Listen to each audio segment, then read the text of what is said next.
मध्य प्रदेश के मुख्यमंत्री मोहन यादव ने भोपाल के बरखेड़ी कला में मध्य प्रदेश में जैविक खेती प्रक्रिया एवं मूल्य श्रृंखला विषय पर कार्यशाला का उद्घाटन करने से पहले प्रदर्शनी का अवलोकन किया।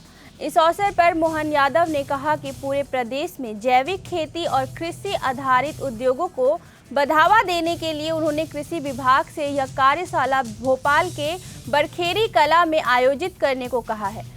प्रधानमंत्री इस कार्यक्रम में शामिल होंगे और ग्लोबल इन्वेस्टर समिट 2025 पर उन्होंने कहा कि 23 फरवरी को प्रधानमंत्री छतरपुर होते हुए शाम को भोपाल आएंगे। हमें उम्मीद है कि यह समिट विकास के मामले में मील का पत्थर साबित होगी।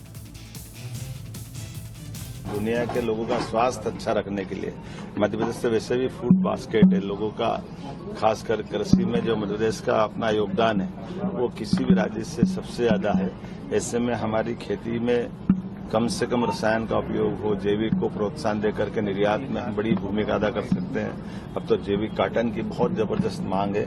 ऐसे में इन सारी बातों को प्रोत्साहन देने के लिए पूरे वर्ष का कार्यक्रम बनाने के लिए मैंने विभाग से कार्यशाला आयोजित करने का कहा था और वो कार्यशाला आयोजित करके आने वाले समय में कृषि आधारित नए उद्योगों की श्रृंखला प्रदेश भर में तैयार हो।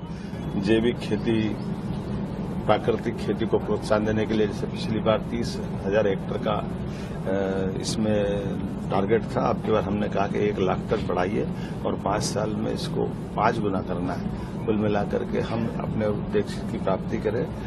मैं अपनी सरकार की ओर से कह सकता हूं कि ये हमारा कृषि आधारित किसानों का राज्य है।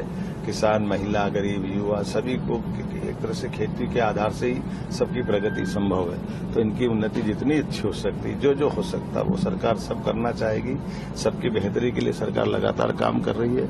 यशस्वी प्रधानमंत्री का स्वयं आगमन हो रहा है। ऐसे में हम उद्योग की बात अगर कर रहे हैं तो उसका बेस कृषि आधारित उद्योग की बात भी हम भूल नहीं रहे हैं। वो कृषि आधारित उद्योग में जब बात कर रहे हैं तो रोजगार परक इंडस्ट्री की बात भी कर रहे हैं, जिसमें रेडीमेड इंडस्ट्री के माध्यम से भी लाभ मिलेगा। मेरी अपनी ओर